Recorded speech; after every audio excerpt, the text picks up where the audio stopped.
নমস্কার, আমার চ্যানেলে আপনাদের স্বাগত। আশা করি সবাই ভালো আছেন।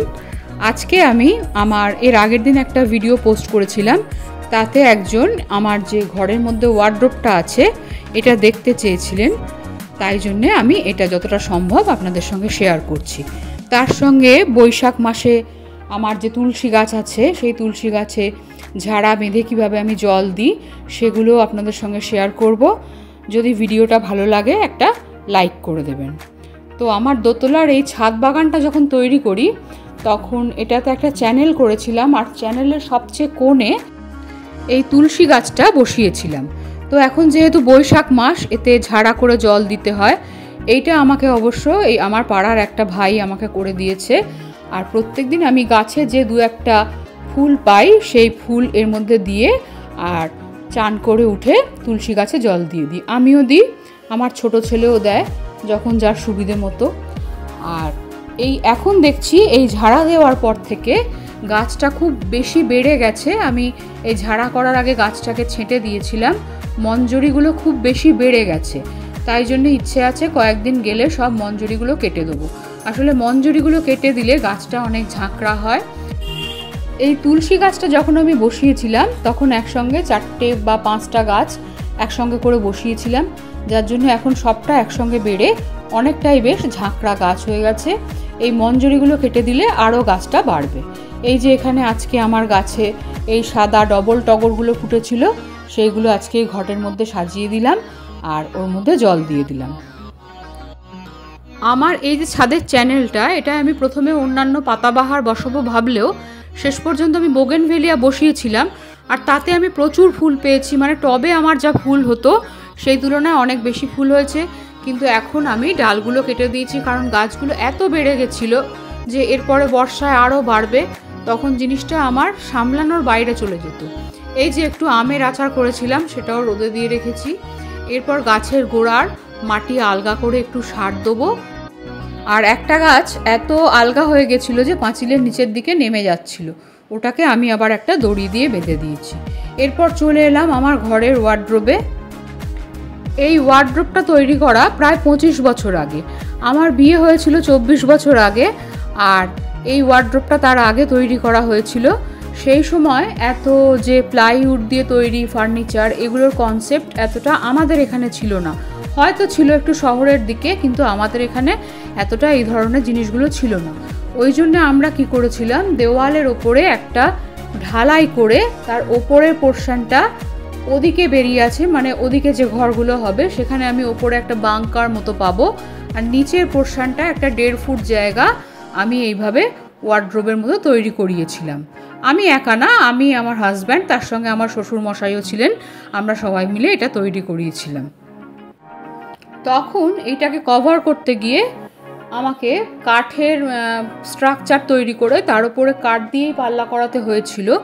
আর আমি 2-3 বছর আগে এটাকে চেঞ্জ করে সানমাইকাগুলো চেঞ্জ করেছি, আর বাইরের যে দেওয়ালের গায়ের সঙ্গে যে ফ্রেমটা ছিল ওই ফ্রেমটার ওপরে এই সানমাইকাগুলো লাগিয়ে নিয়েছি। আর মাথার ওপরে এরকম একটা ফলস সিলিং তৈরি করে সেখানে কিছু লাইট লাগিয়ে নিয়েছি। আর এই যে বাঁদিকে এই শোকেসটা আপনারা দেখতে পাচ্ছেন, এটাও কিন্তু এতদিন ধরেই রয়েছে। এইটা কিভাবে তৈরি হবে এটা আমার হাজব্যান্ডই সেই সময় করেছিল। আর এখন এই যে পুরোটা একটা সাদা সানমাইকা দিয়ে কভার করে নিয়েছি, এটা এখন আমি করিয়েছি। এই জন্য হয়তো মাঝে মাঝে একটু আপত্তি হয় যে ওটা একটু আগেকার দেখতে জিনিস ছিল, আমি সেটাকে এখন অন্যভাবে একটু চেঞ্জ করেছি। আমাকে মাঝে মাঝে বলে যে আমার পুরনো জিনিসটা তুমি চেঞ্জ করে ফেললে। এখানের আয়নাটাও আগে একটা অন্যরকম কাঠের আয়না ছিল। এই আয়নাটা আমি যখন পরবর্তীকালে তৈরি করি তখন সেরকম একটা রাউন্ড ওভাল শেপের আয়না ওরা আর করতে পারে না। এর নিচে দেখুন একটা ড্রয়ার আছে, এই ড্রয়ারে আমার এই টুকটাক চিরুনি, আয়না, হেয়ার ড্রায়ার এসব থাকে। এইবারে দেখুন এর ভিতরের পার্টটা কিভাবে তৈরি করা একটু আপনাদের সঙ্গে শেয়ার করি। তখন আমাদের ব্ল্যাক স্টোন দিয়েও যে এইভাবে তাক বানানো যায় এটা আমরা জানতাম না। দেওয়ালের গায়ে এইভাবে হ্যাঙ্গার সিস্টেম করেছিলাম যাতে জিনিসপত্র ঝুলিয়ে রাখতে সুবিধা হয়, শাড়ি বা সালোয়ার কামিজ।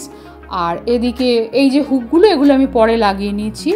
আর এখানে দেখুন এই যে ভিতরে তাকগুলো, এগুলো কিন্তু যেভাবে আমরা ঢালাই করি সেইভাবে পাতলার উপর ঢালাই করে করা, মানে খুব পাতলা নয়, তখন তো খুব পাতলা পাতলা এইভাবে তৈরি করতে পারতো না, যেরকম পেরেছে সেইভাবেই তৈরি করা। আর এই ওয়ার্ডরোবটায় আমি আমার সালোয়ার কামিজ, কুর্তি এগুলো রাখি। এখানে একটা হেয়ার ভলিউমাইজার আছে, আর নিচে আমার কিছু বেডশিট আছে, আর তার নিচে যেগুলো টুকটাক একটা সরস্বতী ঠাকুরের মূর্তি রাখা আছে, যেটা এবছর ছেলে পুজো করেছিল, আর সব বিভিন্ন ঠাকুরের জিনিসপত্র যেগুলো এক্সট্রা তোলা থাকে সেগুলো গুছিয়ে রেখে দিই। বাইরের স্ট্রাকচারটা যখন চেঞ্জ করলাম তখন ইচ্ছে ছিল যে ভিতরটাও আবার নতুন করে প্লাই দিয়ে সানমাইকা দিয়ে করে নেবো, কিন্তু দেখলাম আমার এই যেগুলো করা আছে এটাকে নতুন করে করা মানে প্রথমত তো অনেকটা খরচের ব্যাপার, তার উপর এটা যা আমার কিছুদিন অন্তর অন্তর রং করে নিলে জিনিসটা অনেক পরিষ্কার থাকে, বা আমি সাবান জল করে ইচ্ছে মতো মোছামুছি করতে পারি। এইদিকে একটা সরু তাক আছে, যে তাকটার মধ্যে আমার কাঠের পার্টিশন করা। এটা প্রথমে একটা লম্বা তাকই ছিল, কিন্তু পরে আমি কাঠের পার্টিশন করে নিয়েছি। আর এই যে আয়নার পাশে যে শোকেসটা, এটা যখন তৈরি করা হয় তখন আমরা প্রথম বুঝতে পারছিলাম না যে এটা কী দিয়ে করলে ভালো হবে। প্রথমে অনেক ফাইবার বা বিভিন্ন ধরনের ওই জিনিসের সঙ্গে কথা বলেছিলাম, কিন্তু সেগুলো অতটা মজবুত হতো না। তখন আমার হাজব্যান্ডই বলে এইভাবে করার কথা, দু সাইডে মিরর গ্লাস লাগিয়ে, আর এমনি এই কাঁচের তাকগুলো এইভাবে কাঁচের সঙ্গে আঠা দিয়ে জুড়ে দেওয়া আছে। এটা কিন্তু এত বছর হয়ে গেছে, আমি খুব যে কম একদম হালকা ওয়েটের জিনিস চাপাই সেরকম নয়, কিন্তু এগুলো কিচ্ছু হয়নি, যেরকম ছিল সেই রকমই রয়েছে। ওই জন্য এটার কোনো রকম আমি চেঞ্জ করিনি, শুধু ওপরে একটা ফলস সিলিং করে লাইটটাকে লাগিয়েছি। এই যে দেখুন পুরো ওয়ার্ড্রোবটা দূর থেকে কেমন দেখতে লাগছে। এইখানে আমার ঠাকুর থাকেন, তার ওপরেও ঠাকুরের টুকটাক জিনিসপত্র আছে যেগুলো সবসময় লাগে না। আর এইখানে নিচে ড্রয়ার আছে, একটা ওপরের ড্রয়ারটার চাবি কোথায় রেখেছি পাচ্ছি না, নিচের ড্রয়ারটা সবসময় খোলাই থাকে। এখানে আমার সাজগোজের সব জিনিসপত্র থাকে। এখানে দেখুন যে আয়নাটা রয়েছে, আয়নার ওপরের জায়গাটায় আমি ফলস সিলিং মতো করে ওর মধ্যে দুটো স্পট লাইট লাগিয়েছি, একটা আমার শোকেসটাকে স্পট করে, আর একটা আমার এখানে চুলটুল আঁচড়ানো বা সাজগোজের জন্য। আর এই পুরো জিনিসটার বাঁদিকে একটা বড় আলমারি আছে, যেটা এদিকেও একটা আছে আর ওদিকেও একটা আছে। এই যে এই দিকের আলমারিটায় দেখুন আমি ওপরে আমার যেগুলো দরকারি জিনিসপত্র, কিছু কাগজপত্র, ফাইল, আমার বিভিন্ন নাইটি, এখানেও আমি একটা এরকম হ্যাঙ্গার করে নিয়েছিলাম, কিন্তু এখন সেরকম ঝোলানোর জিনিস নেই বলে আমার যেগুলো দরকারি জিনিস সেগুলোই এর মধ্যে গুছিয়ে রাখি। আর একইভাবে ওই পাশটা একটু আগে আপনাদের সঙ্গে শেয়ার করলাম, যেটার মধ্যে আমার এই কুর্তি, বিছানার চাদর, এইসব টুকটাক জিনিসগুলো থাকে। এগুলো কিন্তু আমি নতুনভাবে গোছাইনি, আমার সারা বছরই আলমারিটা এইভাবেই গোছানো থাকে।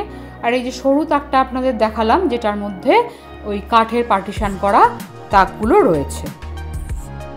এরপর আমার ওয়ার্ড্রোবের মধ্যে এই যে আমার ঠাকুর রয়েছেন, এই জায়গাটা আপনাদের একটু দেখিয়ে নিই। এখানে আমার কাছে একটা আদিযোগীর মূর্তি আছে, আর বাঁদিকে আমার গুরুদেবের ছবি আছে, আর ডান দিকে একটা তারা মায়ের চরণ আছে। এইখানে একটা লাইট লাগানো আছে, সেটা কালার চেঞ্জিং লাইট। সন্ধ্যেবেলা আমি ঘরের সমস্ত আলো নিভিয়ে দিই, শুধু এই আলোটাই জ্বলে, যার জন্য সেই সময় আমার এই আদিযোগীকে দেখতে খুব সুন্দর লাগে। আর এখানে আমার গুরুদেবের ছবি আছে, আমার গত বছরই দীক্ষা হয়েছে।